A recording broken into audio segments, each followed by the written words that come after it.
자, 쉬는 시간에 뒤에 간식들 좀 자유롭게 많이 이용을 해주세요. 간식을 굉장히 많이 사왔습니다. 500명 정도 먹을 정도로 사왔으니까 많이 드시고, 간식이 떨어지면 뒤에 안내 데스크에 계신 분들 좀 리필을 해주시면 좋을 것 같습니다. 그리고 여기 자리를 좀 조정을 해야 될 것 같아요. 이제 지금도 오고 계신 분들이 있는데 뒤에가 자리가 너무 많이 차 있어서 용식 그 자리에 라인에 있는 다 대학로 청년들이죠. 대학로 청년들에게 내가 새로운 기회를 줄게요. 여기 맨 앞에서 강사님의 말씀을 들을 수 있는, 그래서 맨 앞으로 그 라인에 있는 청년들 좀 맨 앞으로 옮겨주시면 감사하겠습니다. 그 옆에 있는 짐도 다 옮겨주세요. 그래야 일로 찾아올 수 있게 주시고요.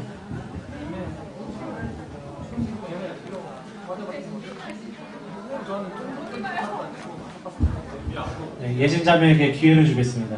앞에서 졸지 않고 열심히 들을 수 있는. 감사합니다.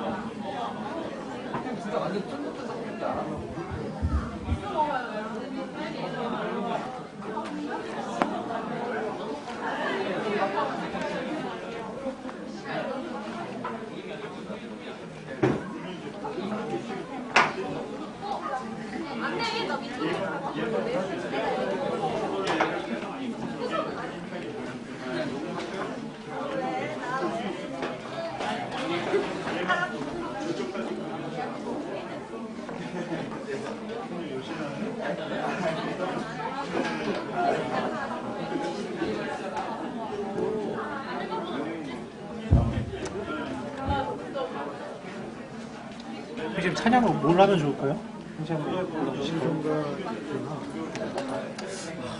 가는 날에 장난을 이렇게 오늘 방향. 그래도 소리 잘 굉장히 좋아요. 그래도 이게 저희가 이거를 3달 전에 고쳐놨거든요. 그랬구나. 네, 정말 다행이에요. 여기서 뒤에서 이게 다 공부이거든. 270부터 보면은 여기서 뭐 이게 아니야? 네, 네? 네. 저는 다 아는데, 네, 다 아는 차요. 형님 뭐 골라주시려고. 이런 건 뭐 예를 들어 뭐 다 하면 좋으니까. 네, 한 4절, 1절, 4, 1, 1절하고 네, 알겠습니다. 1절, 2절 한 두 구절 정도.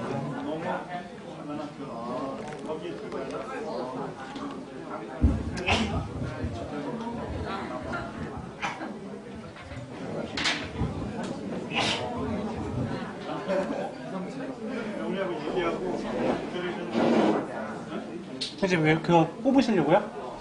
아 그럼 일단 저 끄고 하시는 게 그 누구 그 용식 네. 이거 형광등 뺄 수 있지? 네. 형님이 좀 도와줘요. 어디 있는 거 뺄까요? 이거를 좀.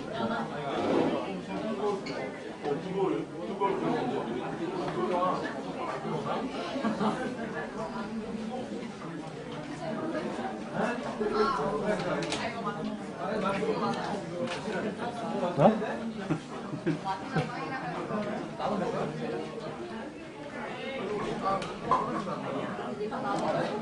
준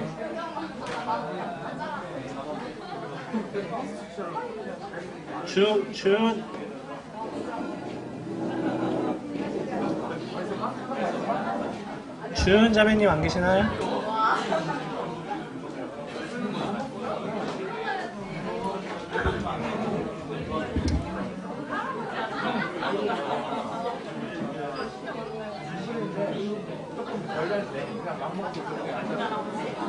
예솔아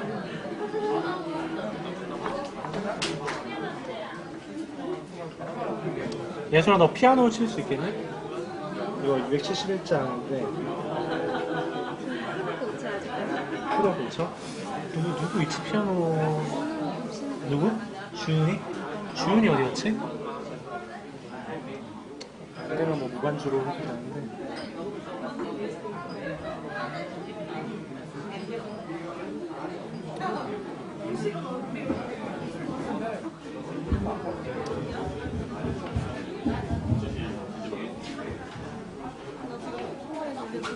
어?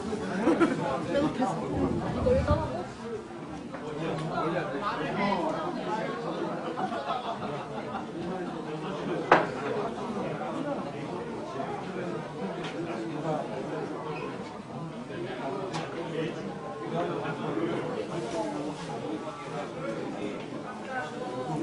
용시야 맛있어? 형이 어제 간식 다 사왔어. 형 차에서 나 꺼냈어요. 아, 너도 꺼냈어? 여경이 앞으로 왔구나. 역시. 네, 좀 더 앞으로 이제 보내려고 사람들 찾고 있었는데.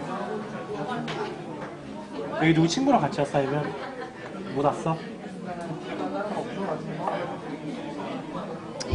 자, 이제 자리에 앉아주시면 감사하겠습니다.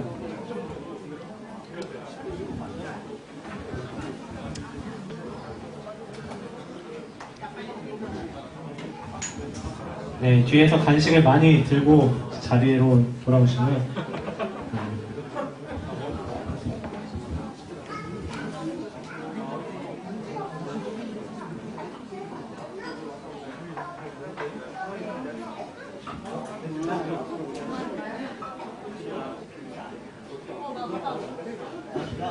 자, 여러분들 간식을 이제 마음껏 드시는데 이따 저녁 시간에 또 엄청난 메뉴가 기다리고 있으니까 너무 배를 채우시지 마시고 졸지 않을 정도로만 저녁에 엄청 맛있는 메뉴가 이제 또 위에서 준비하고 있습니다. 그렇기 때문에 빵을 너무 많이 드시지 마시고 딱 하나 정도씩만 드시면 여러분들 살에도 도움이 많이 될 것 같습니다. 자, 혹시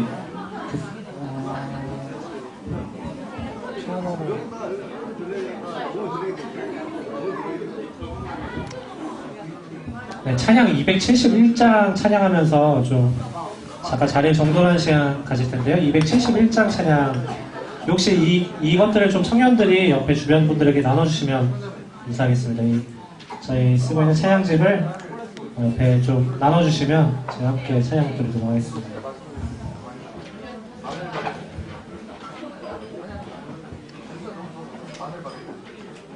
좀 줄일까요?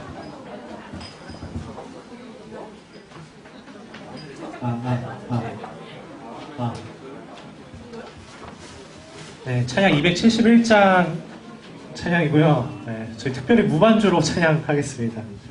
271장 무반주로 1절하고 1절, 4절 함께 부르시도록 하겠습니다. 271장 1절, 4절입니다.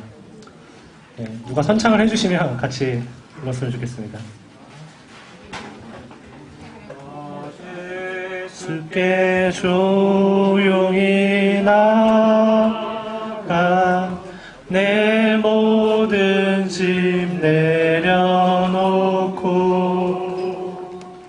주 십자가 사랑을 믿어 죄 사함을 너 받으라. 너 예수께 조용히 나가 내 마음을 쏟아놓으라. 늘은 미리 보시는 주님 그 은혜를 베푸시.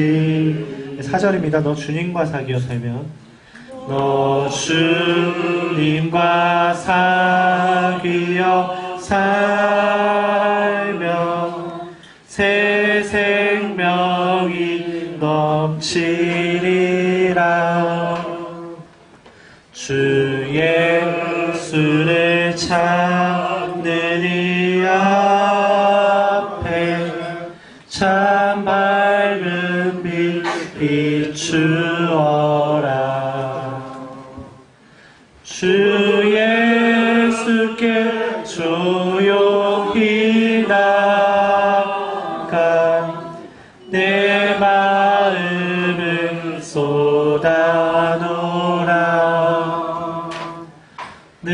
늘은 미리 보시는 주님 그 은혜를 베푸시리. 네, 첫 강 어떠셨나요? 이렇게 귀에 쏙쏙 잘 들어오시죠? 네. 얼굴들이 이제 많이 조금 지쳐 보이시기도 하는데 우리 잠깐 기지개만 잠깐 한번 펴보도록 하겠습니다. 네, 제가 이 강사님 앞에 두고 이렇게 기지 푸는 게 예의인지 모르겠지만 네, 한번 기지를 쭉 피고 네, 두 번째 강의를 잘 듣도록 하겠습니다. 저희가 그 자리가 조금 협소해요. 그래서 되도록 이제 누군가 오시면 청년들은 자리를 좀 잘 안내해 주시고 누구죠? 저기 희연자매님 라인 한 칸만 좀 앞으로 당겨줄 수 있을까요? 제가 그 라인을 비워놨는데 네, 죄송합니다. 그 한 칸만 좀 당겨주시고 그 안내 데스크 보시는 자매님들은 그 누가 새로 오시면 여기 중간에 자리 비워놨어요. 그래서 그쪽에다가 좀 안내해 주시면 감사하겠습니다. 네. 원래 이 복음 집회 또 이 세미나를 하면 항상 사단이 방해한다고 합니다. 그래서 오늘 갑자기 마이크가 꺼지는 사태가 발생해서 긴급하게 이 핸드 마이크를 사용하고 있는데 그래도 좀 잘 들리시죠? 네, 형제님께서도 좀 이렇게 명확하게 말씀해 주셔서 잘 들을 수 있는 것 같습니다. 그럼 기도하고 두 번째 강의 듣도록 하겠습니다. 기도하겠습니다. 하나님 아버지, 오늘 참 주님께서 말씀하신 이 성경 말씀과 또 주님께서 베풀어 주신 이 모든 것들이 정말 이 하나님의 뜻 가운데서 이루어졌으며 또 이 성경이 정말 진실이고 또 우리에게 역사하고 있음을 오늘 또 이 시간을 통해서 우리가 알게 하시면 감사합니다. 주님, 저희 이 가운데 참 성경이 정말 사실일까 또 정말 하나님께서 계실까 정말 이 그들이 말하고 있는 이 예수님이 정말로 계셨던 분일까 또 그분이 우리 위해 십자가에 달리셨고 다시 부활하셨다는 것이 정말 사실일까라는 의문을 품고 있는 사람들이 있는 것을 알고 있습니다. 주님, 이 시간을 통해서 주님께서 이 마음문을 열어주시고 정말 이 성경이 정말 진실이고 또 우리 역사하고 있는 것임을 시간 밝히 마음문을 열어서 알게 하시길 주님 기도드립니다. 주님, 또 지금 오고 있는 사람들이 있는데 그 발걸음을 재촉해 주시고 정말 이 시간 가운데 졸지 않고 정말 이것들을 다 잘 알 수 있도록 주님 기도드립니다. 처음부터 끝까지 주님께서 역사하시고 또 함께 하시면 감사합니다. 예수님을 기도하였습니다. 아멘. 네, 그럼 지금 나오시면 2강 들어오겠습니다.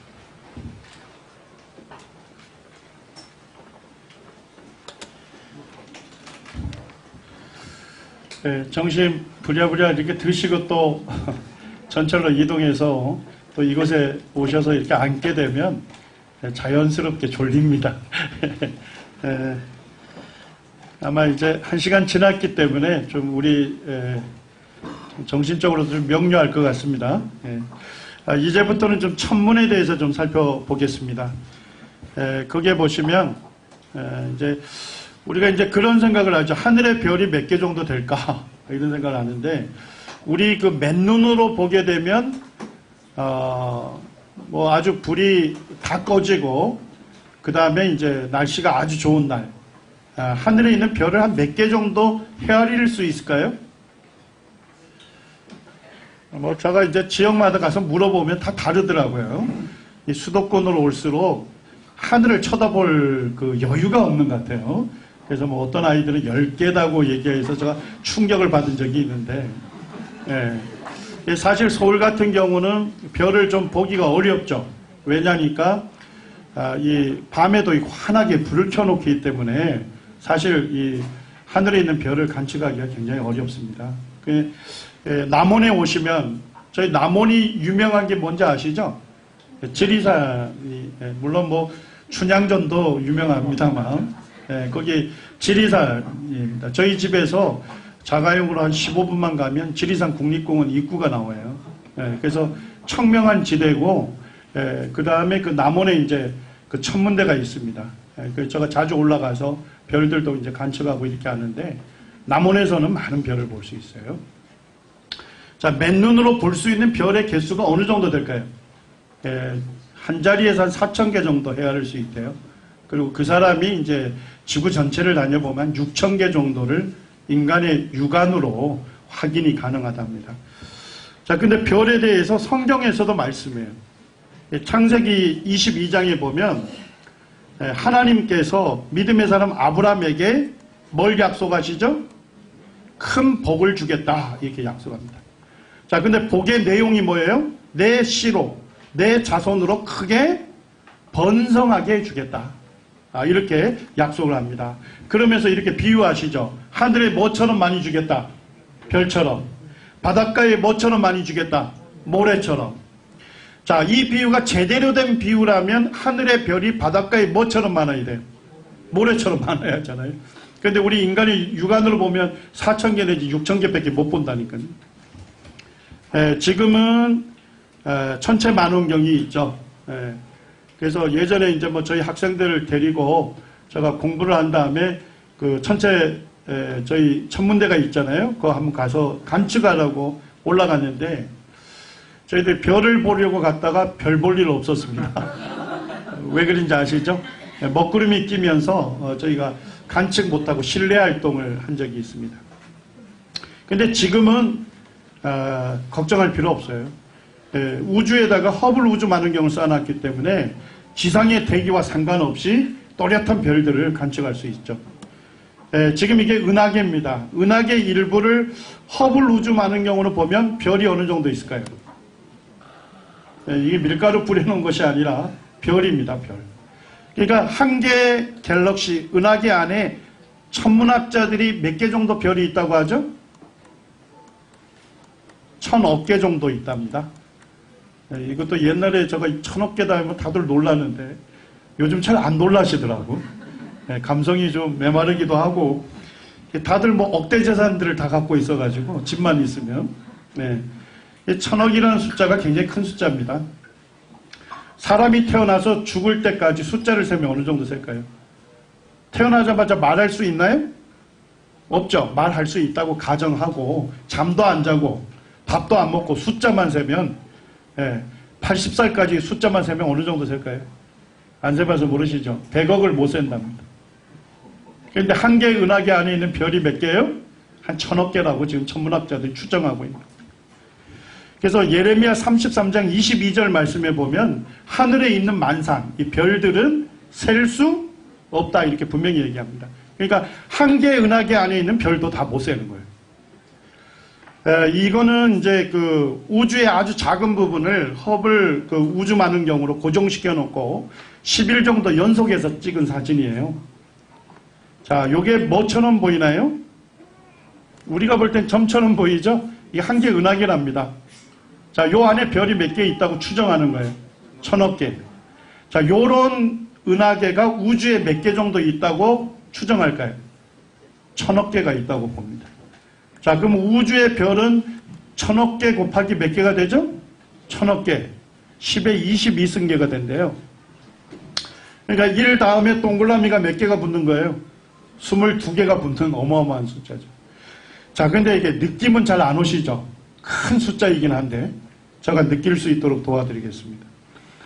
2009년이 세계 천문회의였습니다. 그때 우리나라 그 과학자들도 조직위원회를 구성했어요. 근데 천문학자들이 일반인으로부터 제일 많이 받는 질문이 우주의 별이 몇 개냐는 거예요. 자, 그러면 천문학자가 몇 개라고 얘기할까요? 10의 22승계입니다. 라고 얘기할 때는 어떤 반응을 염두에 두고 하죠? 와우. 엄청나게 놀라는 건데 사람들이 다 덤덤한 거예요. 그래서 제가 이제 그 조직위원회 홈페이지에 갔더니까 첫 화면에다 그렇게 써놨더라고요. 흔히 별의 수는 모래알 수만큼이나 많다라고 한다. 실제로 지구상 모래알 수를 세어보면 이제 면적을 추정하고 일부를 세서 계산했겠죠. 놀랍게도 약 몇 개란 거예요? 10의 22승계다. 그러니 우주의 별의 수는 모래알 수만큼 많다라는 비유는 무슨 비유래요? 제대로 된 비유다. 천문학자들이 요즘 아주 쉽게 얘기해요. 우주의 별이 어느 정도냐? 뭐라 할까요? 지구상에 있는 모래알 수하고 비슷합니다. 그럼 느낌이 오는 거예요. 그런데 이 제대로 된 비유가 최초로 기록된 책이 어디예요? 창세기입니다. 이게 지금으로부터 3,500년 전에 기록된 그 성경 말씀에는 정확한 비유가 기록이 되어 있죠. 우주의 별이 지구상에 있는 모래알 수만큼 많다라고 하는 그와 같은 정보 언제쯤 알게 됐을까요? 그와 같은 지식. 불과 7, 80년밖에 안 됐어요. 90년 전에 그 허블이라고 하는 아주 유명한 그 천문학자가 있었어요.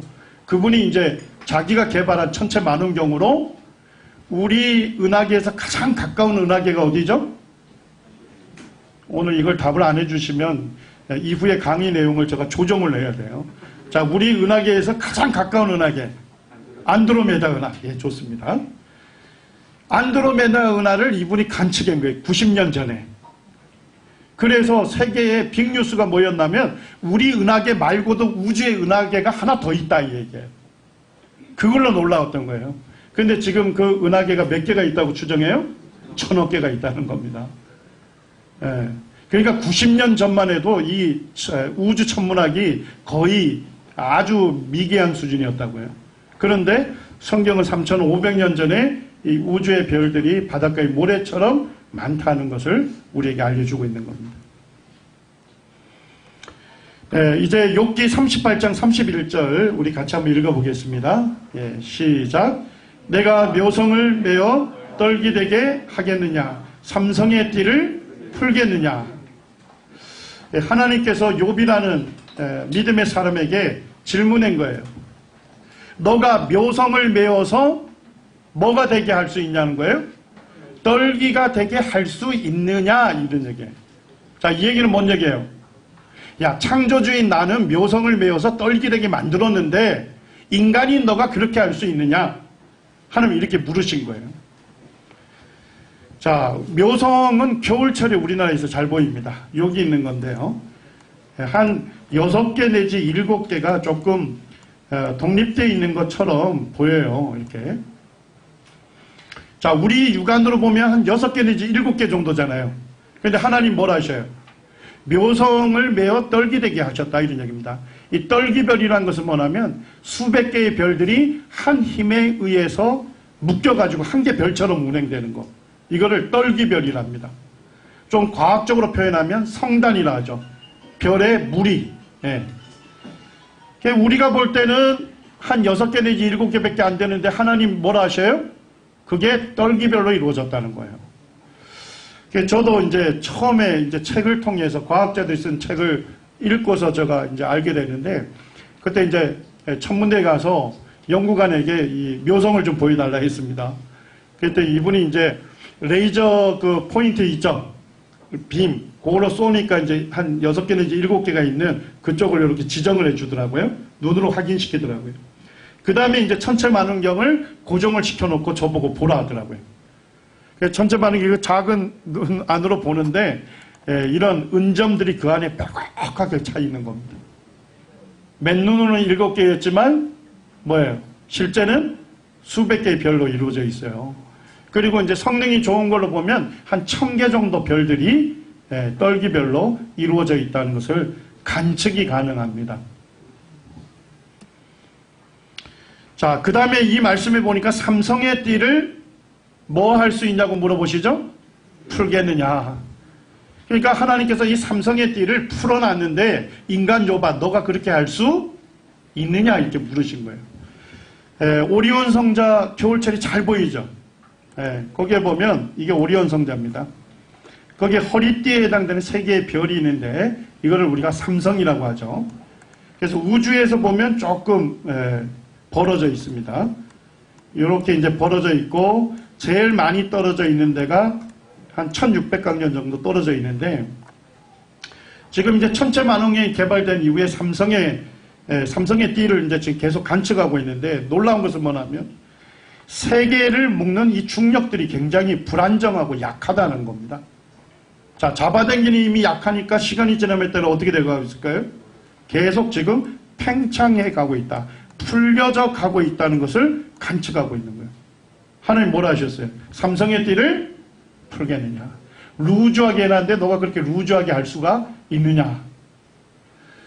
베리 세터필드라고 하는 그 천문학자가 있는데 그분이 이제 이 욥기 38장에 기록된 말씀을 실제 이제 천문 관측으로 확인하고서 이분이 뭐라고 고백하냐면 사람이 하나님 앞에 겸손할 수밖에 없고 사람이 하나님을 경외할 수밖에 없다. 왜 이런 고백을 했을까요?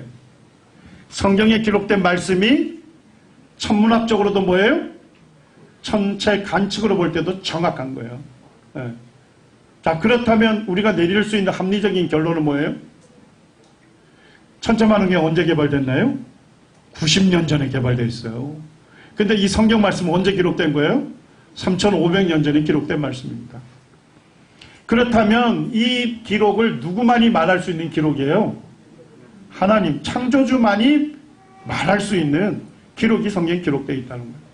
그래서 이분이 창조주 하나님을 깨달으면서 내가 하나님 앞에서 겸손할 수밖에 없고 하나님을 경외할 수밖에 없다 하는 고백을 드리고 있는 겁니다.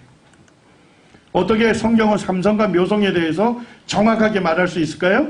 성경에서 답을 주죠. 우리 아모스 5장 8절 같이 읽겠습니다. 시작.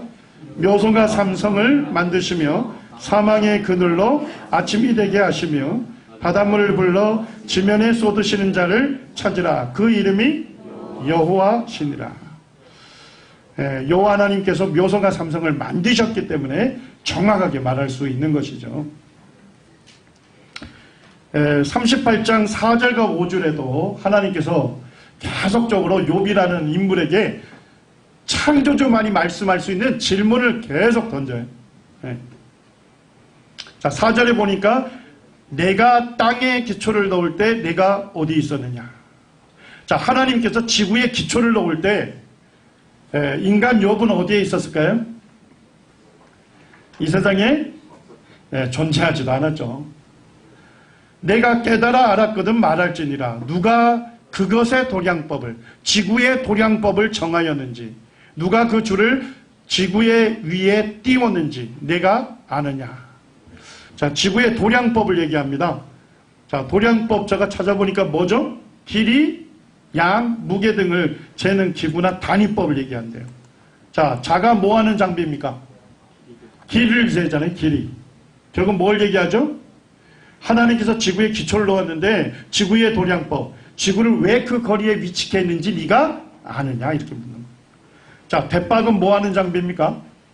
부피, 질량을 측정하죠? 하나님께서 지구에 기초를 놓을 때 지구를 그만한 질량으로 만들었는데 왜 그렇게 정했는지 네가 아느냐? 네가 깨달아 안다면 말해봐라. 3500년 전에 욥이 이 질문을 받으면서 얼마나 당황했을까요? 근데 오늘날 과학자들이 이 창조 설계의 비밀을 이제 밝혀가고 있는 거죠. 알아가고 있는 거죠. 자, 지구가 태양으로부터 얼마의 거리에 위치하죠? 1억 5천만 킬로미터 정도 떨어진 곳에 위치합니다. 자, 그런데 지구의 기초를 놓을 때 하나님이 조금 지구를 앞쪽에 놔뒀으면 어떻게 됐을까요?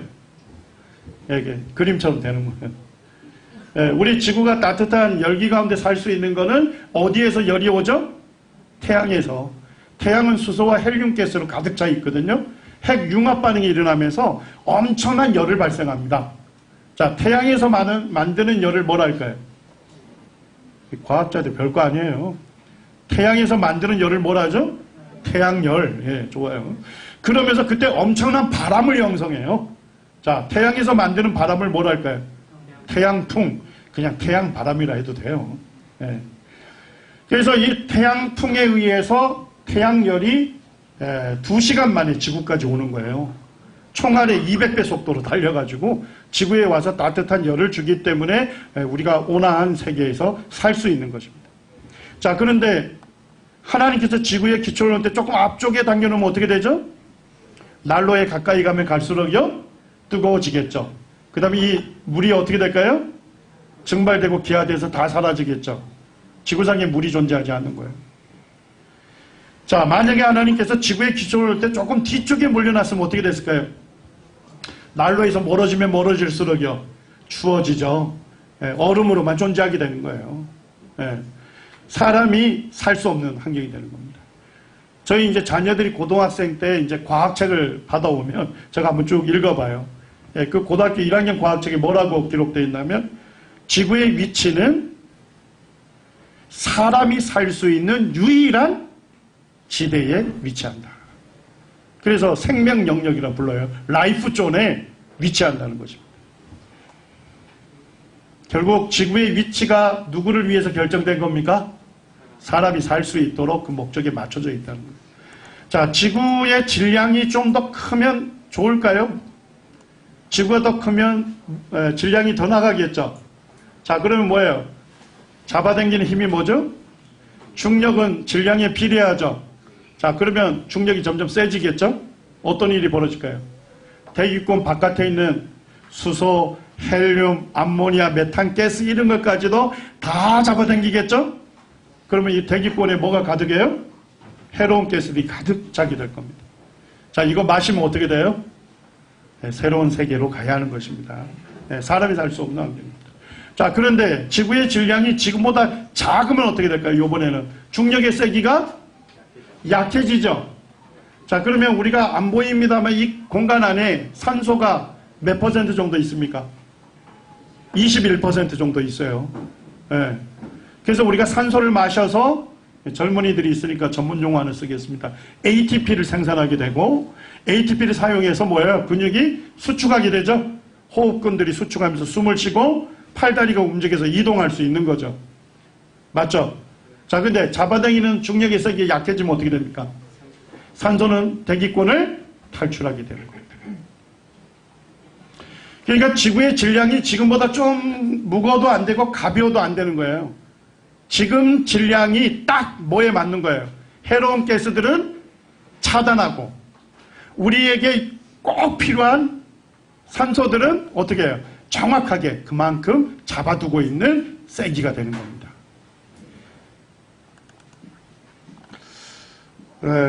제가 이제 성경 읽기 전에 예전에 그런 생각을 했습니다. 이 대기 중에 산소가 21%고 질소가 몇 %입니까? 78%예요. 나머지는 0.00 뭐 이렇게 나가요. 예. 질소가 엄청나게 많죠. 왜 공기 중에 하나님께서 질소를 이렇게 많이 두셨을까? 그게 늘 의문이었습니다. 근데 이제 제가 과학을 배우다 보니까 질소 이온이 뭐에 중요하죠? 단백질을 생산하는데 매우 중요합니다. 그러니까 식물이 성장하려면 뭘 머금어야 돼요? 질소를 머금어야 돼요. 질소가 굉장히 중요한 겁니다. 근데 욥기 36장에 보면 참 놀라운 말씀이 기록이 되어 있어요. 29절에서 31절 우리 같이 한번 읽어볼까요? 시작. 겹겹이 쌓인 구름과 그의 장막의 우레소리를 누가 능히 깨달으랴. 보라, 그가 번갯불을 자기의 사면에 펼치시며 바다 밑까지 비치시고 이러한 것들로 만민을 심판하며 음식을 풍성하게 주시니라. 30절에 보니까 번갯불로 자기의 사면을 펼치시며 바다 밑까지 비추신다. 밝은 빛이 만들어지잖아요. 그래서 바다도 깊게 다 볼 수 있게 된다 이거죠. 자, 근데 31절에 보니까 이런 것들로 번갯불로 만민을 모두 하신대요. 번갯불에 맞아 죽은 사람이 있잖아요. 어거스틴이 회심하게 된 이야기를 보면 친구하고 걸어가는데 번개가 쳤어요. 친구가 바로 옆에서 번갯불을 맞고 즉사하게 되죠. 젊은 어거스틴이 죽음에 대해서 깊이 생각하면서 성경 말씀을 통해서 하나님을 알게 되고 믿게 되는 그런 일이 있었어요. 자, 그 다음에 이제 놀라운 것은 뭡니까? 음식을 뭐 한대요? 참 이해가 안 되는 거예요. 번개를 쳤는데 그것이 음식을 풍성하게 준다는 겁니다. 우리 대기 중에 질소가 78% 있지만 이 질소 자체로 식물들이 뿌리로 흡수를 못해요. 예. 그래서 이게 보니까 번개가 치게 되면 2만 도 정도 온도가 생긴답니다. 우리 태양의 표면 온도가 5,000도예요. 근데 번개가 빵 치면 몇 도가 된다고요? 2만 도. 엄청난 열을 생산하죠. 그때 질소하고 산소를 결합시킵니다. 이거를 산화질소라고 해요. 자, 산화질소가 뭐하고 함께 떨어지게 되죠? 비와 함께 떨어지게 되죠. 맞습니까? 산화질소 형태면 식물들이 뿌리를 통해서 질소를 흡수할 수 있어요. 단백질을 생산하게 되고 식물이 아주 싱싱하게 생장할 수가 있는 겁니다. 자, 이 원리가 언제 발견됐을까요? 불과 1900년 초에 발견된 겁니다. 그런데 성경은 그 오래전에 하나님께서 번개를 쳐서 음식을 풍성하게 준다. 우리가 산 위에 있는 나무들 거름 주는 것도 아니잖아요. 그런데 그들이 싱싱하게 잘 자라죠. 그 이유는 뭐예요? 하나님 번개를 치셔서 질소를 그들에게 공급하기 때문에 그 식물들이 성장할 수가 있는 겁니다. 이거를 발견한 사람이 이제 하보라는 독일 과학자인데 1905년에 그 발견했어요. 그래서 이제 공기 중에 있는 질소를 이걸 공정을 통해서 비료를 생산했습니다. 그러면서 획기적인 그런 뭐랄까요? 곡식들을 엄청나게 많은 그런 혁명을 일으키는 데 기여하게 된 것입니다. 그래서 시골 같은 데 가면 질소 비료라는 게 있어요. 여기 보니까 임상 요소라 해놓고 질소가 몇 퍼센트 있대요? 죄송합니다. 46%가 있답니다. 잘 안 보이시죠? 제가 어릴 때는 질소 비료라고도 불렀어요. 그래서 제가 보면 시골에 자랐는데 그 겨울에 농사 짓고 난 다음에 아버님이 그 질소 비료라는 것을 여기저기 흩어져 놓고 삽으로 그냥 쭉쭉 그냥 찍어놔요. 그러면 이제 눈이 쌓이겠죠? 녹으면서 그것들이 퍼져요. 그래서 제가 비료가 비쌀 텐데 아버님 왜 저랬을까? 근데 사실 그때 싸게 공급이 되고 이 질소 비료라는 걸 해야 지력이 높아지면서 식물들이 잘 자라게 되는 겁니다. 자, 이 아름다운 빛을 뭐라고 하죠? 오로라라고 하죠. 오로라를 우리말로는 극광이라고 합니다. 북극과 남극에서만 볼 수 있는 빛이다 이런 얘기죠. 극광인데 우리가 아름답다고만 여기면 안 됩니다. 이 오로라가 왜 생기느냐 그 원리를 보게 되면 아까 태양에서 수소와 헬륨 가스가 융합이 일어난다 했죠. 핵융합. 그러면서 엄청난 뜨거운 입자들이 만들어집니다. 고에너지 입자들이 만들어져서 태양풍에 실려서 지구에 몇 시간 만에 온다고요? 2시간 만에 와요. 자, 그래서 따뜻한 열을 주는 건 참 좋죠. 자, 그런데 뭐예요? 이때 뭐예요? 굉장히 에너지가 높은 입자들이 엄청나게 쏟아지는 거예요. 자, 그런데 그 입자들이 그대로 대기권을 통과해서 지구에 떨어지면 어떻게 될까요? 지구는 불바다가 되는 거예요. 자, 근데 지구가 불바다 되지 않는 이유는 뭡니까? 내핵과 외핵에 의해서 뭐가 만들어지죠? 자기장이 만들어져요. 자기장이 이렇게 지금 양파 껍질처럼 이렇게 쭉 돌게 돼요. 자, 이거를 이제 과학책에서 자장방패 또는 우주방패라는 거예요. 그러니까 높은 에너지 입자들은 어디에서 부딪혀서 튕겨가길까요? 자장방패 부딪히게 되죠? 자, 그러면 어디로 가요? 북극 쪽으로 끌려가거나 남극 쪽으로 빗겨가게 되죠. 그때 발생하는 빛이 뭐예요? 오로라입니다. 오로라를 보게 되면 하나님께서 지구를 뭐하고 있는 거예요? 보호하고 있는 손길을 느낄 수 있어야 돼요. 근데 제가 이제 좀 자료를 더 뒤져보니까 참 재밌는 게 기록되어 있는데 이 흑점 활동 들어보셨죠? 흑점 활동이 이렇게 강해지기도 하고 약해지기도 해요. 강해지면 높은 에너지 입자를 더 많이 생산해요.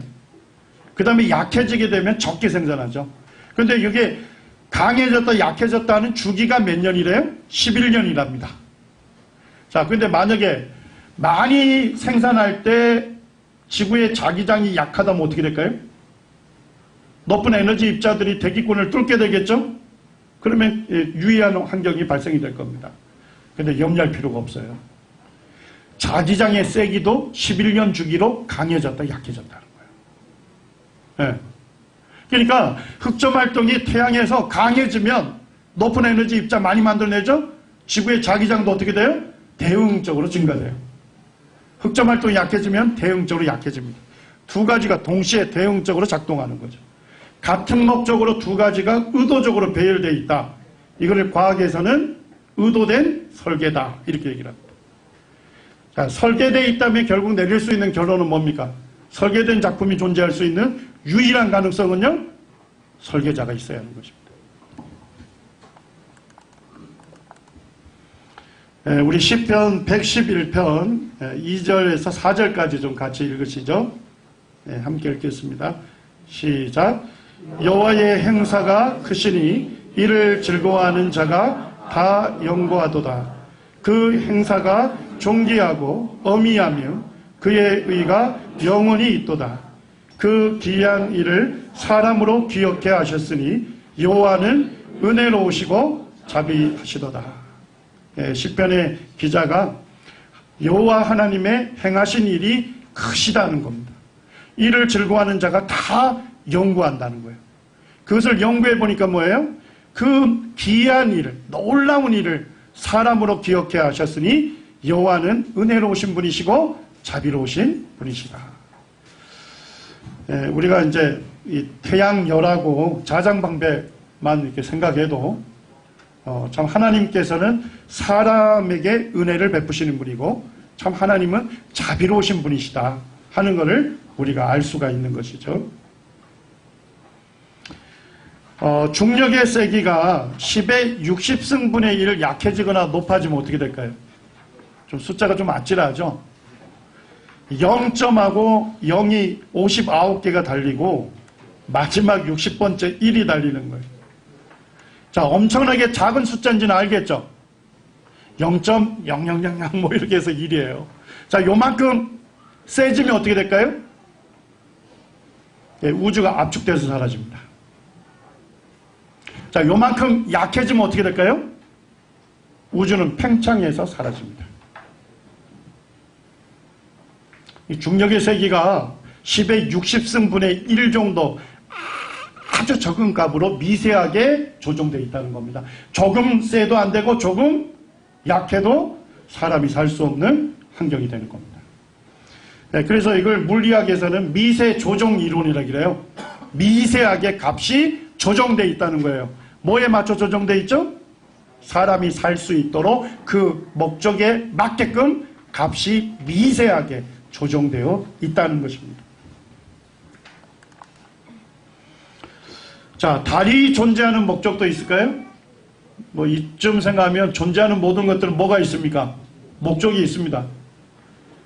자, 달이 존재하지 않으면 어떻게 될까요? 밀물 썰면 안 일어나잖아요? 바다가 썩죠? 바다 생물 살 수 없는 환경이 되죠. 자, 그런데 더 중요한 것들을 발견하고 있습니다. 자, 지구의 축이 몇 도 정도 기울어져 있나요? 23.5도 기울어져서 돌잖아요. 만약에 수직으로 돌면 어떻게 될까요? 수직축으로 돌면. 지금 적도에 있는 면적이 보다 더 넓은 면적이 더 뜨거워진 환경이 됩니다. 북극과 남극은 더 넓은 면적이 더 추워집니다. 사람이 살 수 있는 면적이 줄어들고 농산물을 경작할 수 있는 면적이 줄어들어요. 자, 근데 지구학자들이 계산해 보니까 몇 도 축으로 기울어져서 돌 때 전체적으로 가온이 되고 농산물을 가장 많이 경작할 수 있대요? 예, 23.5도입니다. 자, 근데 달이 존재하지 않으면 어떻게 될까요? 지구 축이요, 0도에서 85도까지 무작위로 돕니다. 이해가 되셨나요? 0도에서 85도로 무작위로 돌게 되기 때문에 결국 지구는 어떻게 될까요? 극심한 온도 차이로 인해서 사람이 살 수 없는 곳이 되는 것입니다. 그러니까 달이 존재하는 것도 결국 지구의 축을 몇 도로 안정시켜요? 23.5도로 정확하게 안정시키는 거예요. 달이 존재하는 것도 사람을 위해 존재하는 겁니다. 우리 이사야 45장 18절 말씀 같이 한번 읽겠습니다. 예, 함께 읽겠습니다. 시작. 여호와는 하늘을 창조하신 하나님이시며 땅도 조성하시고 경곡케 하시되 헛되이 창조치 아니하시고 사람이 거하게 지으신지라. 그 말씀에 나는 여호와라. 나 외에 다른 이가 없느니라. 여호와 하나님께서는 하늘을 창조하셨고 지구를 조성하시고 견고하게 하셨죠. 자, 그런데 하나님께서 이 우주와 지구를 창조하신 것이 헛되이 창조치 아니했다 입니다. 헛되이 창조치 아니했다는 얘기는 뭐예요? 무의미하게 만든 것이 아니다는 거예요. 쓸모없이 만든 것이 아니고 분명한 목적을 갖고 만드셨다는 거예요. 자, 그 목적이 뭘까요? 이 우주와 지구를 만드신 분명한 목적이 뭘까요? 사람이 거하게 지으신지라. 이 거자가 뭡니까? 살 거자잖아요. 사람이 살 수 있도록 그 그 목적에 맞춰서 광활한 우주와 지구를 창조하신 거예요. 그 말씀에 나는 여호와라 나 외에 다른 이가 없느니라. 하나님께서 태초에 이 천지 만물을 지으실 때 결국 누구를 위해서 창조한 겁니까? 사람을 위해서 창조한 거예요. 자, 지구의 크기가 조금만 커도 작아도 사람이 살 수 없죠. 지구의 위치가 조금 태양에 가까워도 멀어도 살 수 없죠. 중력의 세기가 조금 높거나 낮아도 살 수 없죠. 달이 존재하지 않아도 사람이 살 수 없어요. 모든 값들이 뭐에 맞춰져 있는 거예요? 여러분과 저를 위하여 의도된 창조에 대한 겁니다. 우리가 이제 잡초라고도 부르잖아요. 우리가 볼 때는 이름도 잘 모르겠고 우리가 볼 때는 또 기능도 안 하는 쓸모없는 것처럼 보여서 잡초라고 부르잖아요. 왜 우리 주변에 이렇게 식물들이 많습니까? 왜 그래요? 걔들이 뭘 만들어내는 공장이에요? 신선한 산소를 만들어내는 공장이잖아요. 이 식물들이 신선한 산소를 생산해 주기 때문에 우리가 그걸 마시고 ATP 만들어내서 호흡 근육을 수축시켜서 숨을 쉬고 팔다리 근육을 수축시켜서 우리가 걸어 다닐 수 있는 거예요. 이 모든 것들이 존재하는 것들은 다 누굴 위한 거예요? 여러분을 위한 것입니다. 여러분과 저를 위하여 창조하신 것입니다. 자, 그렇다면 사람을 창조한 목적도 있을까요? 존재하는 모든 것들은 목적이 있습니다. 이사야 43장 7절 우리 같이 한번 읽겠습니다. 시작. 내 이름으로 불려지는 모든 자 곧 내가 내 영광을 위하여 창조한 자를 오게 하라. 그를 내가 지었고 그를 내가 만들었느니라. 자, 하나님께서 사람을 창조한 목적이 뭡니까? 여러분과 저를 만드신 목적이 뭐죠? 하나님의 영광을 위해서 창조했다. 자, 하나님의 창조 사역이 쭉 이해가 되십니까? 하나님께서 우주와 지구와 만물을 누굴 위해서 창조하시고요? 사람을 위해서 창조하시고, 사람만큼은 누굴 위해서 창조했습니까? 하나님을 위해서 창조한 것입니다. 이것이 하나님께서 세우신 창조의 질서인 것입니다. 하나님께서 사람을 창조의 으뜸이고 만물의 영장으로 만드신 것은 바로 자기를 창조하신 하나님께 감사드리고 그 하나님을 영화롭게 하고 그 하나님을 경배하고 섬기는 존재로 창조하신 거예요. 그러니까 사람이 하나님을 위해서 살지 않는다는 것은 뭐예요? 창조의 목적에서 어떻게 된 거죠? 벗어난 거예요. 탈선한 거예요. 그것을 성경은 죄라고 말하고 있는 것입니다. 시편 47편에서도 우리에게 놀랍게 선언하시죠. 6절에서 8절까지 우리 같이 한번 읽겠습니다. 시작. 찬송하라 하나님을 찬송하라 찬송하라 우리 왕을 찬송하라. 하나님은 온 땅의 왕이심이라. 지혜의 시로 찬송할지어다. 하나님이 뭇백성을 다스리시며 하나님이 그의 거룩한 보좌에 앉으셨도다. 하나님은 이 온 세상을 창조하신 온 땅의 왕이십니다. 그 크고 위대하신 하나님이 우리를 지으신 우리의 왕이 되시는 분이십니다.